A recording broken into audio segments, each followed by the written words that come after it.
Imagine l'humoriste, il monte sur scène et c'est même pas pour faire rire le public. C'est pour ouvrir un roman et le lire pendant des heures. Pas de blagues, pas de shit, rien. Juste un public qui devient de plus en plus frustré à force de le regarder. C'est le genre d'humoriste qui participe à une émission télévisée qui est une opportunité incroyable pour des humoristes de l'époque et qui monte sur scène pour juste manger un bol de crème glacée devant le public. Et vous savez quoi? Le public adore. Ce gars a passé toute sa carrière à manipuler la perception du public au point où personne ne savait si c'était une blague ou si c'était réel. Aujourd'hui, on va parler d'un humoriste, d'un comédien, d'un acteur, d'un prankster. En vrai, je sais même pas comment définir. On va parler d'un gars qui a su troller toute l'Amérique.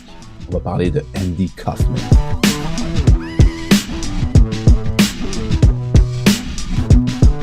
Andy Kaufman naît à New York le 17 janvier 1949 dans une famille juive et il commence à se produire très jeune, vers l'âge de 8 ans. Le gars, c'était déjà un showman. Après l'université, Andy Kaufman commence à se produire dans les petits comédie clubs de la côte est de New York et c'est là que les gens commenceront à comprendre que Andy Kaufman n'est pas un humoriste comme les autres. Parce qu'en réalité, Andy Kaufman, ce qu'il fait ressemble beaucoup à un courant artistique qui s'appelle le dadaïsme. Mais Moonman, c'est quoi le dadaïsme? Le dadaïsme, c'est pas une religion fondée par un bébé qui sait dire dada. Le dadaïsme est un mouvement artistique né durant la Première Guerre mondiale. Son principe, pas de logique, rejeter tout sens à un objet artistique. Aucun sens, d'accord? Par exemple, un artiste qui s'appelle Marcel Deschamps décide de prendre un urinoir et de le signer et de dire c'est de l'art. En gros, le dadaïsme, c'est du grand n'importe quoi. Et Andy Kaufman, c'est ce qu'il pratiquait dans son humour. Et quand je dis dans son humour, ça veut pas dire dans son humour, parce que Andy Kaufman, lui, ne voulait pas pratiquer l'humour, il voulait créer des réactions chez les gens. Je ne suis pas un comique, je ne raconte jamais de blagues, ma seule promesse est d'essayer de divertir du mieux que je peux. Son premier personnage s'appelle en anglais The Foreign Man, mais aussi on pourrait dire l'étranger, l'immigré. Il joue un homme maladroit avec un accent étrange venant du pays imaginaire qui s'appelle Caspiar. Thank you very much. Et vous savez quoi? Ce personnage, c'est complètement l'opposé de ce que font les humoristes à l'époque. Il fait ses blagues super lentement que ça en devient carrément malaisant. I would like to tell the story of this aeroplane, and it was going to sink. So they had to get rid of some people. So first, this man from Texas, he jumped out of the airplane, and as he jumped out, he said, "Remember the Alamo." And then the second man, he was from France. So as he jumped, he said, "Viva la France." Et le public sait pas s'il doit rire ou il doit être empathique avec le personnage, et c'est ce qui fait rire en fait. Et c'est là où viennent les imitations. Right now, I would like to do for you some imitations. Muhammad Ali. I am going to float like a butterfly and sting like a bee. Ce qui explose la salle, c'est son imitation de Elvis Presley. 1, 2, 3, 4, 1, 2, 3. Well, it's a 1 for the money, 2 for the show, 3 to get ready, and I go. Grâce à ce personnage de Foreign Man, Andy Kaufman réussit à obtenir un rôle dans une sitcom du nom de Taxi. Et la série devient un énorme succès. Andy Kaufman devient une star du jour au lendemain. Mais il y a un problème. Andy Kaufman, lui, il veut pas devenir une star. Sachant qu'après tout ce succès, dans les spectacles, Andy Kaufman se fait crier. Andy, il déteste ça. Donc, ce qu'il fait, c'est que pour punir son public, quand on lui crie sur scène, il prend son roman et il commence à le lire. Great Gatsby, c'est ce qu'il lit sur scène. C'est pas une blague. Il lit le roman au complet.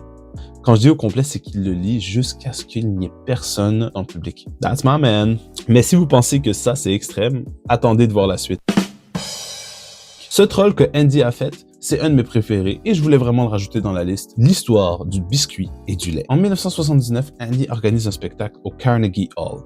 C'est une grande salle de spectacle à New York. À la fin du spectacle, Andy invite tout le public à venir prendre un verre de lait et un biscuit. Le public commence à rire. C'est drôle, hi hi hi, ha ha ha. Le public sort de la salle et à leur sortie, il se trouve une rangée de 35 autobus prêts à les emmener aux vendeurs de biscuits du coin. Sacré Andy Kaufman. Andy invente un personnage du nom de Tony Clifton. Un chanteur de lounge, très arrogant, très méchant, fait juste insulter le public. It was so cold there. How cold was it? I didn't ask you.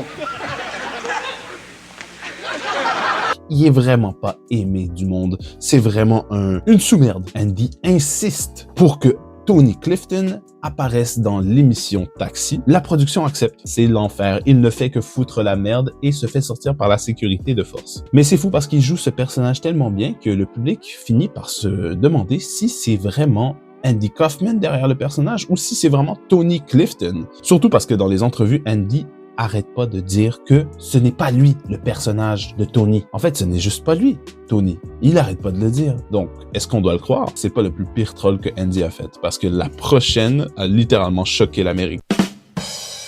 Là, Andy décide de faire quelque chose qui va vraiment chambouler l'Amérique. Il décide de devenir détestable envers les femmes. Now, I'm not saying women are mentally inferior to men because when it comes to things like cooking and cleaning, washing the potatoes, scrubbing the carrots, raising the babies, mopping the floors, they have it all over men. Il décide de devenir misogyne.